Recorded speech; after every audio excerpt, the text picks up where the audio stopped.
You're listening to Karle and Kenner's Hitting the Bar. In the blue corner, we've got Mr. Karle supporting Tottenham. In the red corner, we've got Mr. Kenner supporting Arsenal. Together, they will be discussing all of your football views, all of your football news. So join us here on Karle and Kenner's Hitting the Bar.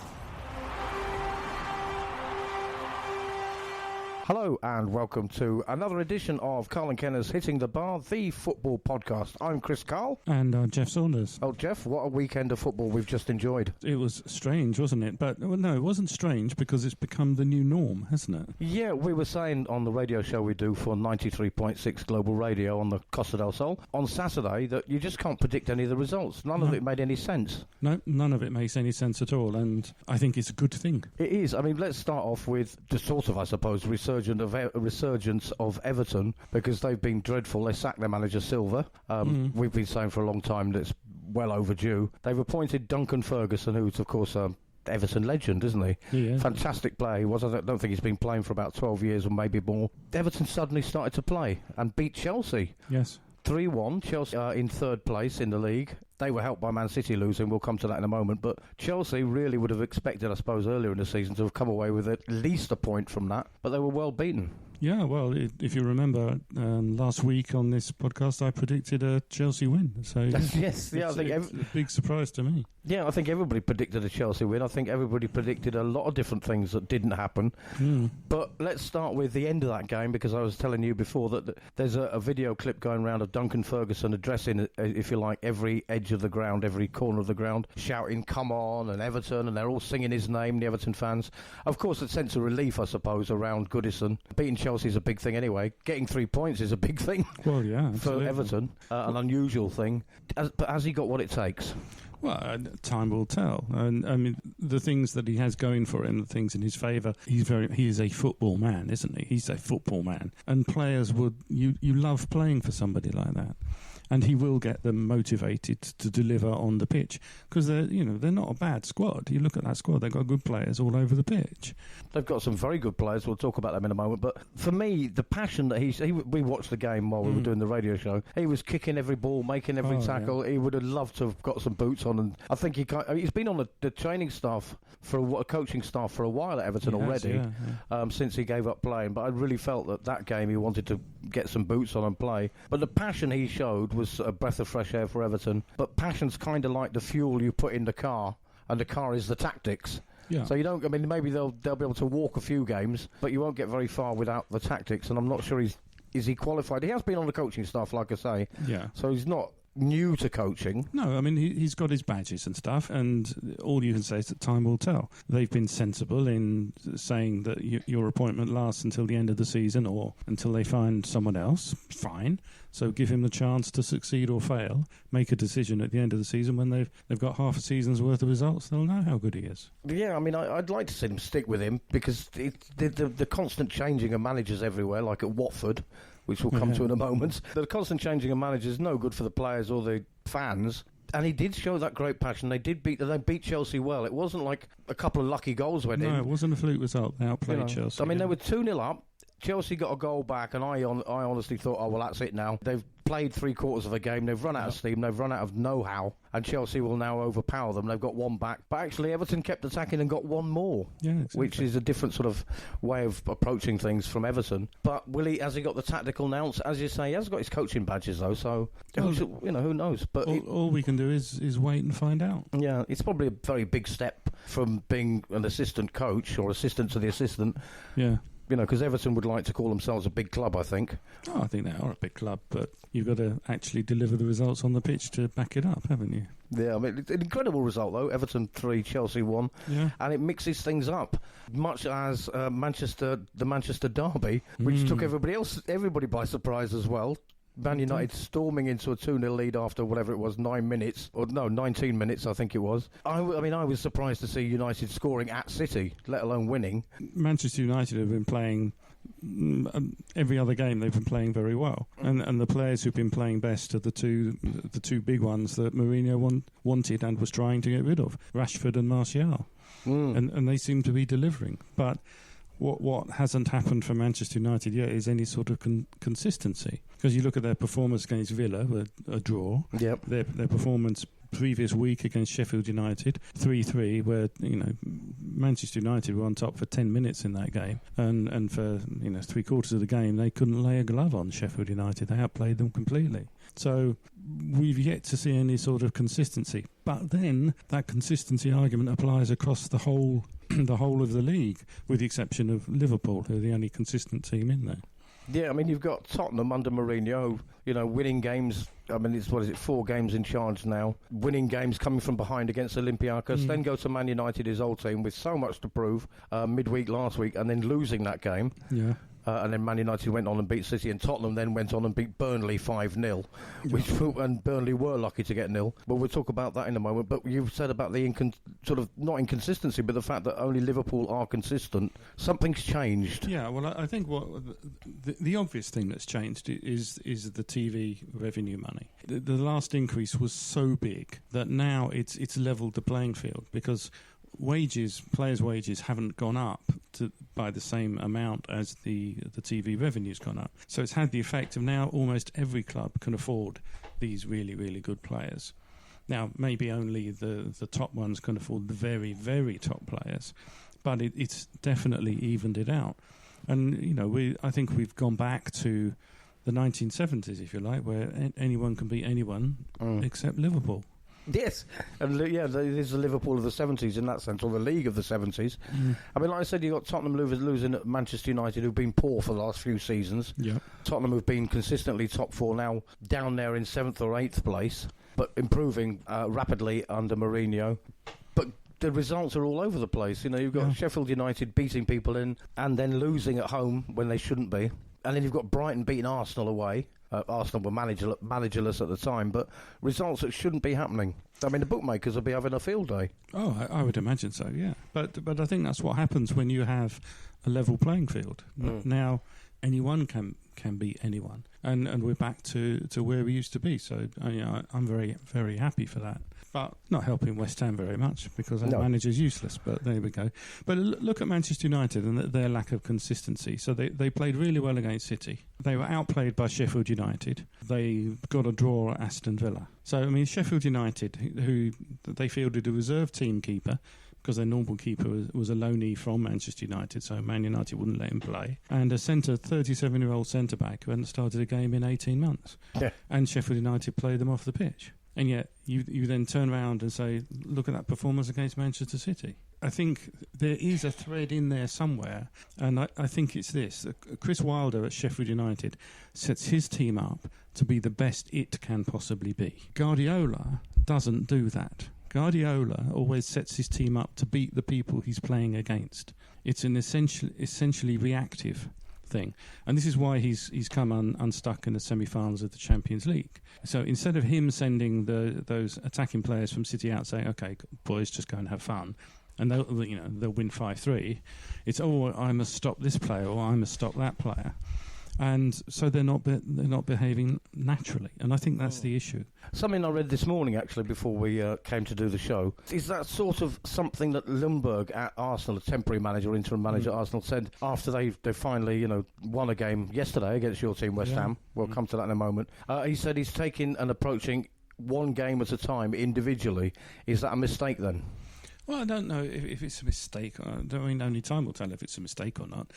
But I think it's a question of focus. Are you focusing on your team being the best it can be, which is what Chris Wilder at Sheffield United is doing, and some of the other supposedly lesser managers are doing? Or are you setting yourself up to defend against something? Not be defensive in the sense that Mourinho parks the bus, that sort of thing. But, okay, we're going to try and nullify that threat, and we're going to try and eliminate that threat. Well, no, you just go and do what you do and do it very well. And everyone says they take a game at a time. Of course they do. You don't have any choice because they only come one at a time. Yeah, I mean, it's something that I've heard Wilder say, and Brendan Rodgers at Leicester, and other managers of that ilk, actually, that when they're asked, are you going to change your game against Liverpool or the top teams, and they always answer, no, we're going to play like we always play. We don't know any other way. That's our style. And teams that do well or do better than they should, I think, like Leicester, like Sheffield United, are those that play like they always play without I mean, obviously you've got to, change it slightly. You've got to mark Aguero in a different way that you'd mark somebody else. But they played as a team, and I think that's why you see. I mean, Brighton as well, actually. Who Steve Kenton of this podcast has said he thought they'd go down this season. I think that they beat his team Arsenal. Yeah, no, but Potter is a very, very good manager. He's got a great track record. You look at his results. He's very, very good at getting the most he can get out of the players that he has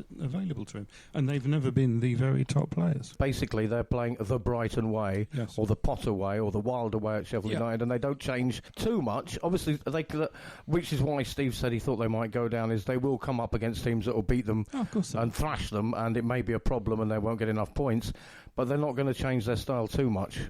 I mean, there is such a thing as the West Ham way, isn't there, for example? Very, very much so, yeah. And sometimes it doesn't work for you and you get relegated. Then you get relegated, yeah, even when you're quite good. West Ham is the best team that's ever been relegated from the Premier League, yeah. Yeah, well, let's just turn our attention to the Arsenal and West Ham game. First of all, to go back a little bit in time, something that shocked me, and we discussed it on the radio show last Saturday, is they've put Ljungberg in charge at Arsenal. They lost to Brighton at Arsenal last week. They were losing 2-1. The minutes to go, Aubameyang ran off the pitch, down the tunnel, into the dressing room, went to the toilet and ran back on the pitch. When asked about it afterwards, the interim manager of Arsenal, the team that were losing with minutes to go, said he hadn't noticed the player had left the field of play. Now, I don't know what that says about whom. Does that mean that Aubameyang was making such a little difference to the team that it wasn't noticeable he wasn't there? Or Ljungberg is not such a great manager that he didn't notice he only had 10 men on the field while they're trying to win a game? I don't know what it says, but it says something weird. Well, it doesn't say anything very good about Ljungberg, does it? No, not to me it doesn't, no. One other thing that must have happened in that scenario is that Aubameyang must have asked for the referee's permission. Yeah, of course, he doesn't just walk off. It's a booking offence to leave the field without the referee's permission. Which makes it even, almost literally, it was flagged up. Yes. Yeah. So I don't know how Ljungberg missed that one. Well, you think you'd notice your centre-forward isn't on the pitch, wouldn't you? Yeah, I mean, it's another interesting fact as I was looking this morning at, because Jamie Vardy, again, scored 2 goals this week. Looking at the top scorers in the Premier League, he is the top scorer, 16 goals. So Jamie Vardy did what Jamie Vardy does. Yeah, I mean, he's incredible. We'll talk about that. But yes. Aubameyang is actually something like joint second with 11 goals, despite the fact he's playing for Arsenal in a team that is all over the place. Harry Kane, I think, has got 9, somewhere down in 5th or 6th place, along with Rashford. So you've got players playing in inconsistent teams that are consistently scoring. Yes, but if you remember last week, we had a quick run through the Arsenal squad, and he was one of the 4 or 5 players who could get into any top 4 team in any of the major leagues. So the fact that he's scored so many goals, right? Yes, he should, because he's that sort of player. The problem Arsenal have, of course, is that they don't have enough support players who are good enough, so they're not chipping in with the goals from midfield and all the rest of it, which is what you need. Look at the teams that win the league. It's not just that the main goal scorer gets 25 or 30 goals. How many goals do they get from midfield? That's often the key. That's it. I mean, Aubameyang probably holding Arsenal together in many ways, even if he does nip out to go to the loo. Newcastle have suddenly started to play. They have, yeah. But most of their goals are coming from defenders, and some wag on Twitter put, imagine how many goals Newcastle's defence would get if they were playing against Newcastle's defence. Which I think kind of sums it up, really. Yeah, well, I mean, it's certainly the guy, Joe Linton, that they spent £42 million on, was never the answer, never going to score many goals, because he never has. Even in the dizzying heights of the Austrian Premier League, he never got more than one goal per 4 appearances. So he was never going to be the answer in the Premier League. So they need to be scoring from other places. Absolutely. Well, talking of Jamie Vardy and 16 goals in 14 games or whatever it is, and scoring 2 nearly every game the last few games, that kind of, I believe, leads us on to your trivia question for today. Yeah, there are lots of players who've scored a lot of goals in one match. So the question is, who scored the most number of goals in one league match in English Football League history? So it's who is it, and how many goals did he score in one match? All right, that's an interesting one. We'll come to that answer at the end of the show. We've got a lot to get through, though, before then. So, West Ham in all sorts of trouble now. I mean, you beat Chelsea away. Yes. Everybody thought, is this a turning point? Or are Chelsea having a few problems? Again, by the way, Tammy Abraham of Chelsea is among the top scorers in the league. So they've also got people banging the goals in. But we thought maybe that was Chelsea in trouble. They did lose again to Everton. But it's more to do with West Ham. Oh, well, it's to do with the manager. And if you put the West Ham teams side by side, player by player, next to the Arsenal team, and say which are the best players, and West Ham come out ahead. It's a ridiculously talented squad, that, apart from the defence, where we have got a good left back and Diop as centre back, who every club in Europe, including Manchester United, wanted in the summer. So something has gone badly wrong there. The creative players like Lanzini and Anderson and Yarmolenko, they're not taking players on. They're not being creative. They're looking for the safe ball all the time, as if they're scared of making a mistake. That's just not good enough. They're on the pitch to attack and create things, and they're not doing it. And for there to be so many of them, in fact the whole team doing it, it's got to go back to the manager. They're not playing for the manager. Yeah, it's a trend that's not one or two players. You mean it's kind of like the manager's instilled that across the board, and it's not working at all. And talking of the board, I was reading this morning, early morning, according to Sky Sports, and by the time this podcast comes out, or by the time you're listening to it, they may have already happened, but the West Ham board are meeting today to discuss Pellegrini's future, although they have said that they're very reluctant to be in the search for a new manager before the end of the season. But the fact that they're actually meeting, and it is public knowledge that they're meeting today to discuss his future, kind of sounds like he hasn't got one. Well, of course not. As soon as you start having that conversation, you've made the decision, haven't you? We go back to some of the other management changes. It's like married couple having a weekend in Paris to try and kindle the flames of passion. Well, okay, so that happens, and then in 3 months' time you have to go to Florence for a weekend, and it's just it's nonsense. Once you recognise that, the game's over, isn't it? So the question is, who is available, and who can they get?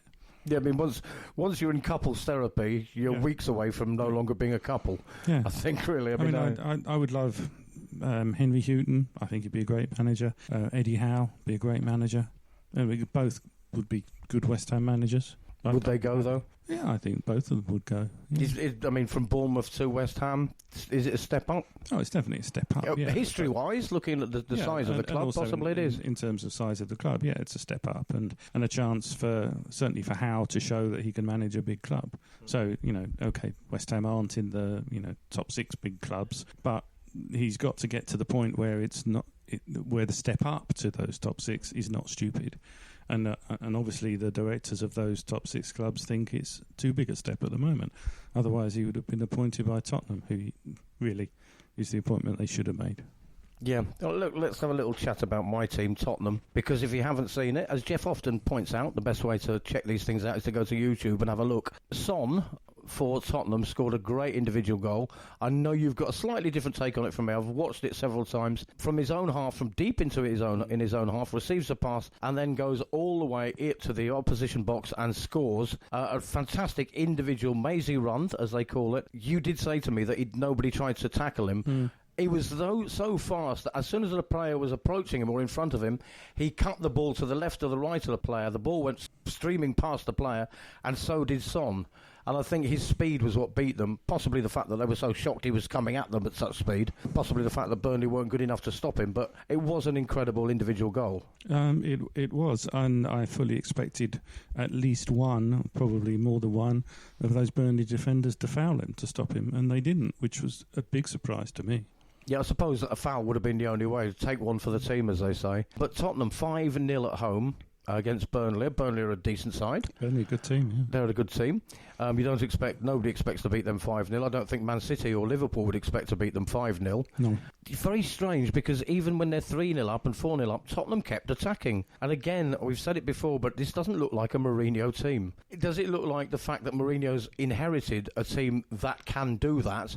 And he's just had to say to himself, well, I'm going to have to play with that and work with that, because you've got to work with your strengths. And the strength is not in defence, is it? No, and I think you could argue, you can look at that Tottenham side and say, well, Mourinho hasn't really done anything very much, and I don't think he has, except he put Dele Alli, Son, Luka Moura and Kane on the pitch together.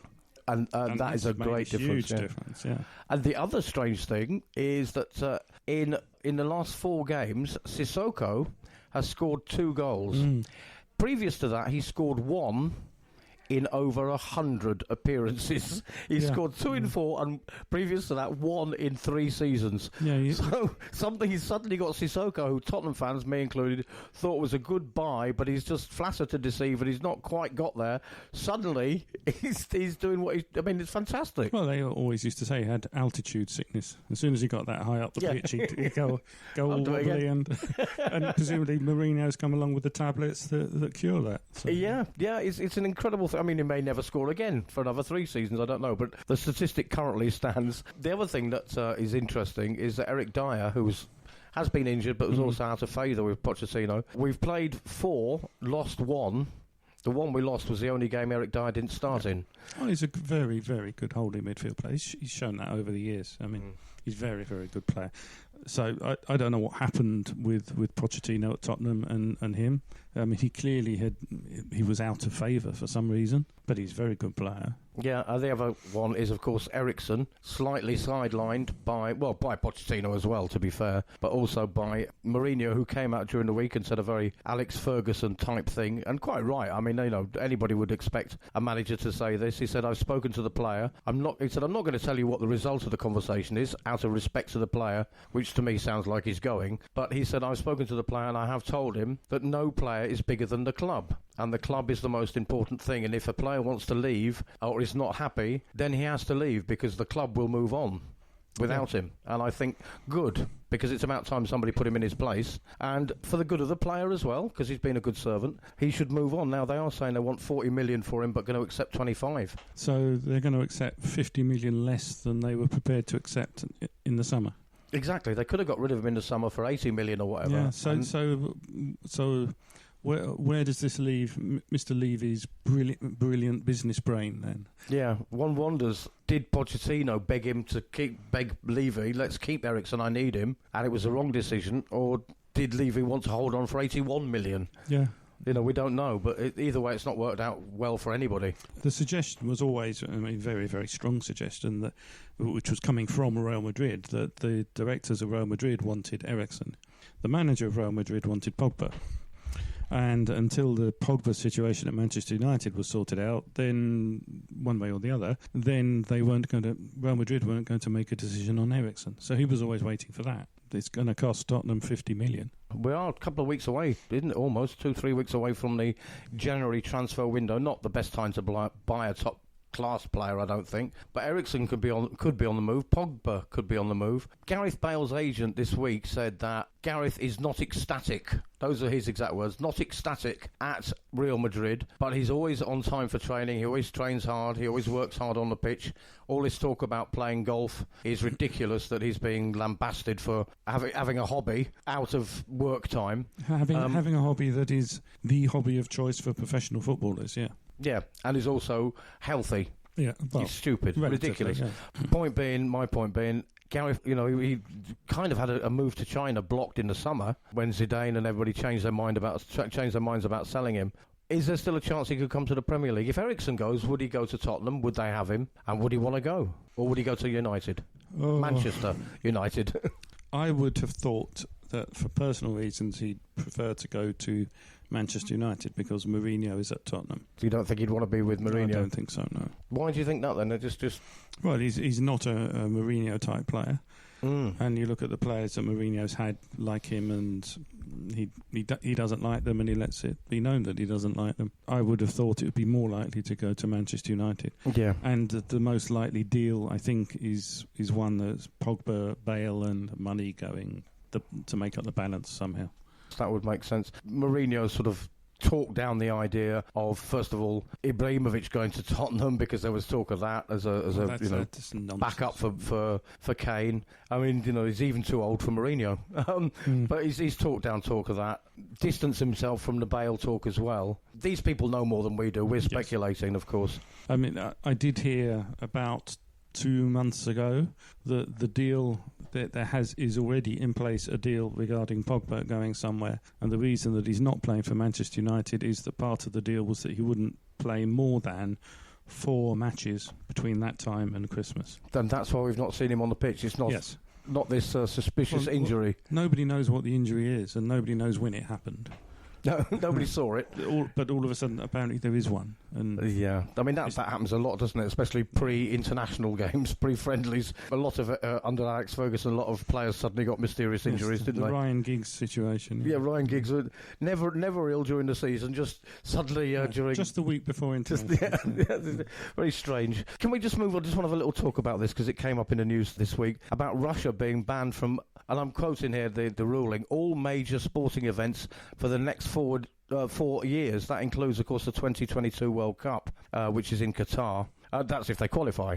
And which, by the way, they can still enter the qualifying stages. They're just not allowed at the final, so I don't know what the point is. But they're not allowed to play under the Russian flag. They're not allowed to have the anthem being played there. So they can play as kind of, I don't know, independents, under a sort of neutral flag. But it doesn't include the Euros. They're banned from all major sporting competitions apart from the Euros because UEFA, who obviously organise the Euros, are not seen as a major events organisation. Now, to me, the Euros, apart from the World Cup, is one of the biggest sporting events in the world. Second biggest. Yeah, it's got to be. I mean, of course, there's the South American tournaments and the Asian Cup and everything, but it's right up there, isn't it? Take the Euros. Add Argentina, Uruguay, and Brazil, and you got the World Cup. Pretty much, yeah. The other thing is, of course, in the Euros, St. Petersburg is going to be hosting two of the games. My prediction now is that by the time these things come around, there will be no ban at all, and they'll be allowed to play as Russia. Yeah. The money will change hands, and everything will be forgotten. Yes, the money will. Or they'll influence the vote. Indeed. We won't get too deeply into that, however. Yeah, so that's Russia temporarily banned from major sports. So that's the Olympics out. Yeah. That's the World Cup out. They will be in all of them. Do you think they'll be in all of them? All right. So before we move on to games coming up this weekend and beyond, I just want to mention very briefly something that I saw in the papers this week. Newcastle United, who are, always call themselves a big club, big support, all that, are offering half-season tickets, because we're halfway through the season. They are offering free season tickets for the rest of the season in an attempt to fill the stadium. Now, we've talked about Arsenal, who are notorious for declaring figures far higher than... They declare seats sold rather than attendance, obviously. So, people buy a season ticket for however many thousands it is. They don't go to every game. There are empty seats. The other week in the European games, the 25,000 there, almost empty. So stadiums are emptying a bit. Well, or not. Well, do you think that this might be some of the protests that Newcastle fans have been making against Ashby, just not going? Because I think it might be. I mean, you and I met in Moscow, but there's Spartak Moscow are going through a similar sort of protest at the moment. They played Rostov at the weekend, and at half-time, all the crowd walked out, including the Rostov supporters. So the Rostov supporters travelled 1,000 miles. I was going to say, it's a long way.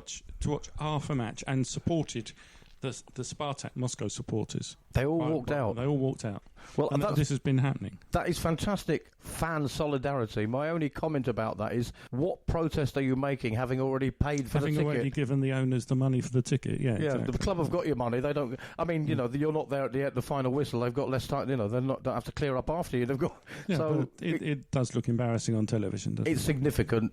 In the sense that it does look embarrassing, and listen, we're talking about it 3,000 miles away or whatever it is. Yeah. So it has had some sort of an impact. So it's the Ashley thing with Arsenal. I just wanted to mention very briefly again that Arsenal Fan TV with Robbie Lyle, the presenter, again, the fans protesting and Lundberg out, and it was Emery out, and even when they're winning.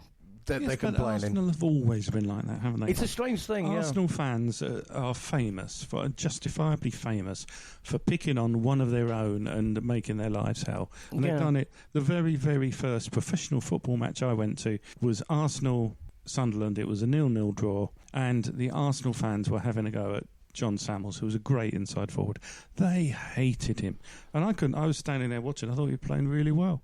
Yeah, and I couldn't understand what it is. But Arsenal fans have always been like that. Yeah, I just wanted to mention it very briefly because Steve Kenners-Kenton sent me a message the other day regarding the Arsenal Fan TV thing because I watch it because it's wonderful as a Tottenham fan. But as a Tottenham fan, throughout my life, Tottenham have generally been in Arsenal's shadow until very recent years in many ways. Yes. League position-wise. Tottenham fans spend a lot less time talking about Arsenal than Arsenal fans do about talking about Tottenham. Yeah. They talk about Tottenham a lot and how bad Arsenal are and how much they hate Arsenal. It's a toxic atmosphere there among the fans that seems to spill out onto this Arsenal fan TV thing. And Emery said 2 games before the end of his reign that the Arsenal fans need to start getting behind the team. I don't think that was why they were losing, not because of the fans, because they've won Premier Leagues with the fans being like that. There is something very strange with that whole atmosphere. There is something quite strange. I mean, there are always players in various teams that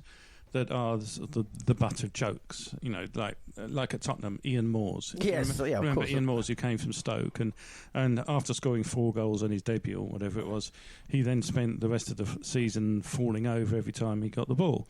So Tottenham fans nicknamed him the Blancmange. Right. And whenever a midfielder got the ball, they'd be shouting, "Give it to Blancmange, give it to Blancmange." And of course, he'd receive the pass and fall over, and the stadium would erupt, and the commentators on TV wouldn't understand what was happening. but that was all sort of fun. Yeah, that was a joke. Yeah. And I've never known any other club have this thing for hating their own, the way that Arsenal fans do. I mean, it's like when you get. We've had so many at Tottenham, but you've got a midfielder who's notoriously bad at shooting, and as soon as he gets the ball on the halfway line, they're shouting, "Shoot!" Yes. That's funny because it's almost it's a self-deprecation love of one of your own. But when there's that sort of toxicity, but I think it's weird. Maybe the issue is the difference which you alluded to, that at Tottenham and like West Ham and most clubs, there isn't this expectation of winning. Maybe that's what it is. Winning is a good thing that happens. There's no expectation of it. And these self-proclaimed big clubs, they're supposed to all have this big, like entitlement to win. They're pissed off when they don't win. Whereas, when our team doesn't win, there's always next week. And so you look forward to next week. Yeah, maybe that's what it is that, Tottenham, it's kind of, win, lose or draw. But at Arsenal, they did have a sustained period of success. Yes. And then now, when that's gone a little bit sour and gone a little bit wrong, because every team goes through, ups and downs. Yeah, and they don't have the self-deprecating humour to fall back on.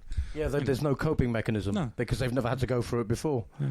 Like a mate of mine who's a Leeds fan has always used that famous line, "It's the hope that kills you." Absolutely. You can put up with the depression and the disappointment, and you probably need that to help you get through. Yeah, very much so, yeah. All right, let's turn our attention, shall we, to the games coming up this weekend.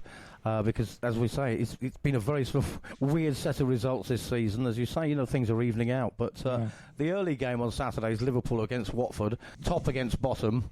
Should be home win. Yeah, this is the exception that proves the rule. There aren't some strange results going on in that game. That'll be an easy Liverpool win. Burnley against Newcastle United. Resurgent Newcastle. Burnley, of course, suffering that 5-0 defeat to Tottenham. But evenly matched teams right now, middle of the table, almost. Yeah, but you'd have to expect Sean Dyche Burnley to get their act together. So I'll go for a home win there. Yes, I think I'm going to agree with you. I think Burnley will have to do something after that hammering by Tottenham. Yeah. Chelsea against Bournemouth. Again, Chelsea losing to Everton unexpectedly. Yes. They are at home. Decent home record. They did lose to West Ham. They should win, shouldn't they? Yeah, I think so. Win. And then, Leicester City against Norwich. In any other season, Leicester would be winning the league. Jamie Vardy, top scorer in the league. Leicester, I think, was something like... He scored in 11 games in a row. They're unbeaten in 9. Leicester against Norwich, surely that's a Leicester win. I'm sure it is, yeah. Again, though, they've got to stop winning at some point, surely. Yeah, I know, but against Norwich? Not against Norwich. 2 teams that came up, Sheffield United against Aston Villa. Yeah, draw. A draw, yeah. 2-2. And then your team, West Ham United, are away at Southampton. I'm going to go for a West Ham win.